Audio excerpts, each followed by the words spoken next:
All right, let's bring on a guy. Maybe he'll be a winner today. He's a winner. Know, dog. He's already he's not in a good headspace. No, right I think now, he's dog. in the right headspace. He's fine. I think he's in the beer bowl headspace. I don't know. That is Ross Tucker. What's up, Ross? Listen, all I know is that Connor Barwin and I were undefeated last year. We won. Last year. We won the professionals bracket. This year we're all in the same bracket. I am beyond fired up, ready to go. I live for this. I mean, you know. Wait a minute, but I'm Ross, 46 years old. But hold on, I have Ross. no competitive outlets in my life anymore, okay? Any type of beer game, beer bowl, beer pong, beer Olympics, like I've been training for this. But Ross, only thing I'm saying is this. When you walked up and we were talking, you asked, where is the grease pole? And then you sat there like you were trying to figure out how you were going to navigate that. I have a technique. See, that's what I'm talking about. Because of my lower body being explosive and being a former offensive lineman, I'm going to shuffle like this down the grease pole back and forth. That's going to work. That's going to work. Yeah. Thank you, Kyle. Thank you. My question is this, because I don't know. I have a question for you guys. What you got? Okay. I've been paying attention to the Sixers, but not as closely as you.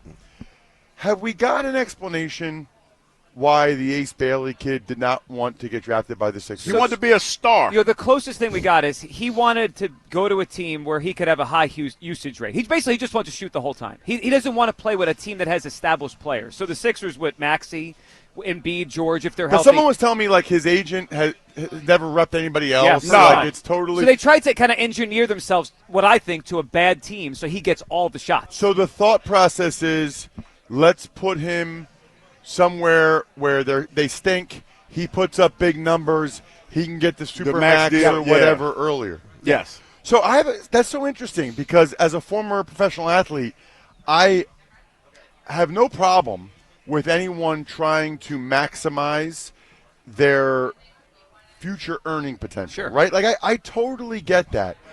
But that's also a little bit of like a, I don't want to say loser's mentality, but that's I'll say that. Yeah, but like what? Why not think I'll go to a pretty good team and maybe I can be one of the young guys that helps them get over the top?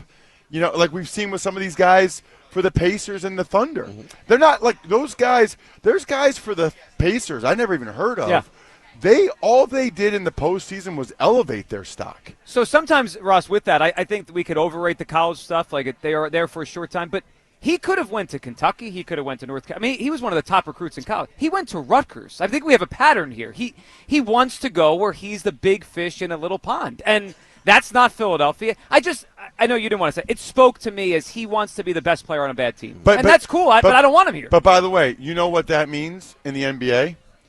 As soon as he's not happy there, he's out. He's going to be the first guy to try to get out of there. Of course. If you who drafted him last night? Utah. Okay, and that's where he wanted to go. No, he didn't. No, he didn't. He immediately said, there's a report immediately after. They didn't care. That was not the point. Yeah, they just took him anyway. Team he wanted to go to. Yeah, but apparently he wanted to go to Washington or the Nets or whatever. But the Utah just said, we're taking him. We're taking him anyway. Yeah.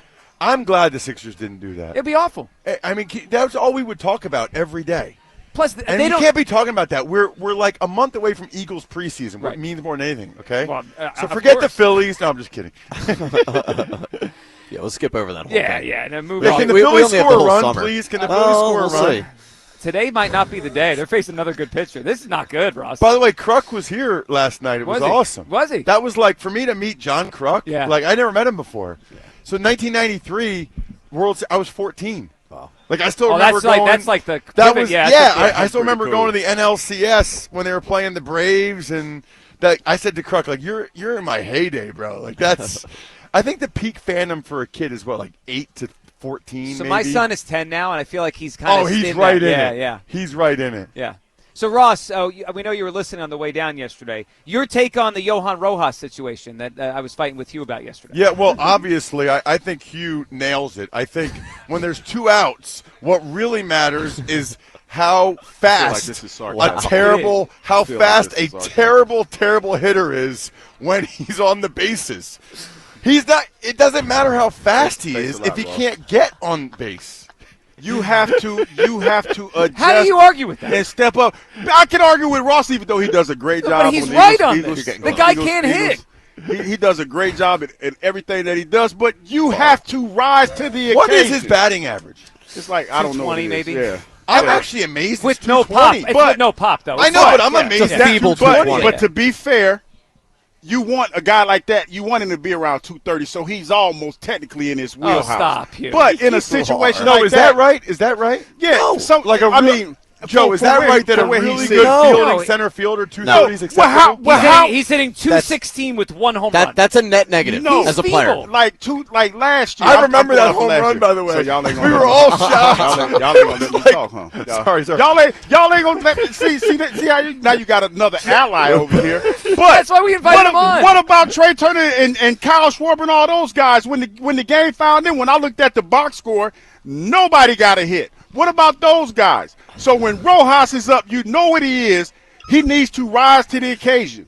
But other guys that are making more money and ahead of him, they didn't do anything anyway, but we want to blame it You're on not going to Rojas. pinch hit for Trey or Kyle Schwarber, though. Like, you never do that. You take They your need to chances do with their them in the job. All right, lineup. here's what I'll tell you guys, okay? I don't pretend to be even close to a baseball expert. I stopped playing in 6th grade. What I don't understand about Rob Thompson, some of his decision-making, is what feels to me as an outsider as like a lack of consistency. Yes. I don't understand. You Oh, replace you're in their wheelhouse you right now. replace Castellanos for a fielding situation in one example, but then not others where he probably should be replaced. And then, by the way, if you're going to replace Castellanos late in the game for a fielding situation, why even have guys on the bench if you're not going to have them bat for Rojas Absolutely. with 2 outs in the ninth? So why even have these guys on the bench? when that Castellanos situation happened, I didn't think it was right that he would have said something over the line to Topper, but I understood probably what he's feeling. Like, why me now? This isn't consistent. Right. And I'm sure the other night he probably sitting there watching him let Rojas hit and be like, wait, you took me out last week because it mattered, but we're letting this guy hit right now? Right. It's baloney. That I don't understand that. Would you say that they're an analytically driven organization like the Eagles, or no? I would say they've become more of that. I don't think quite to the level the Eagles are, but I think every team in baseball uses it to a pretty large extent now. But I would just say, based on what appears to be the inconsistencies. Yeah, I would say not super. They're not rigid with it. No, that's for they're sure. not. Yeah, I would say they trend more old school than new school within the game. Maybe they make decisions on players differently. So Ross, are you guaranteeing a win today? Like, I need you to tell me how this is going to go. No, I'm not guaranteeing a win. I'll tell you why. Because last year Jason was the host. Yeah. This year he's teamed up with Bo Allen to compete. And Jason and Bo are the only people that know what the events are. They're leaving the rest of us in the dark. Yeah, it's like home field advantage. That's great. And I think Sidney Brown and Cooper DeJean are a team, which is concerning to me because of their youth, right? Yeah. Like, I have experience, but, I mean, you're not beating me in anything like this if I'm 22, 23 years old. I can just tell you that right now. Yeah, that was your wheelhouse. Right? Yeah, I mean, Real quick, I do have to step in here, Ross. How many drinks do you have in front of you right now? Uno, dos, Trace, you have 3 drinks. No. The guy's getting ready for the event. It's one drink, but those are the refills. No. It's a beer bowl. Okay, listen, Ava. I love it. By the way, you're my hero. You're my hero, First of all, man. I'm a professional. Okay. You are. Secondly, all right, this is my cup of ice, and then I pour the iced tea and the lemonade together to make an Arnold Palmer. Ooh, you it's fancy. It's just a nice Arnold nice Palmer. beverage. It's a nice I didn't beverage. realize that there was some alcohol. I had no idea. Oh, you had no idea. You're just Yeah. trying to just cool said down. that. I mean, Yeah. give a break. Yeah, me either. I'm 3 deep, too. I guess we're the only ones here that are not. Hugh. Yeah, but I brought gummies in case you want to. What are the rules for that, by the way? What you mean, gummies? No. Are you guys allowed by WIP to have an alcoholic beverage while you're on the air? I guess no. That's frowned upon. Yeah. I mean, Okay, but so I'm kind of the YouTube kind of am I in a gray area right Yeah, now? you're good. No, you're We- good. but we You're invited you on. Yeah, you're Yeah, we invited you on. long as you're I'm not saying getting cuss paid words. for this. I'm not getting paid for Well, this. I mean, we did do a show from the Eagles Super Bowl parade where everyone was obviously enjoying themselves.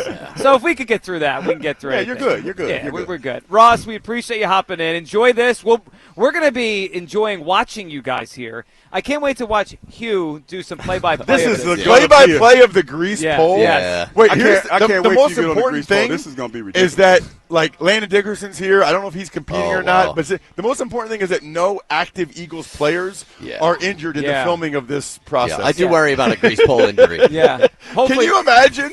That would be an all-timer. That would be an all-timer. Knock on wood. That's not happening. The day we were there when the grease pole changed to 2025 Eagles. Ross, thank you so much. We'll catch up soon, and good luck today. Good luck, sir. Sounds great. Great All seeing you guys. You too. There he goes. Ross Tucker. Have a good one, man.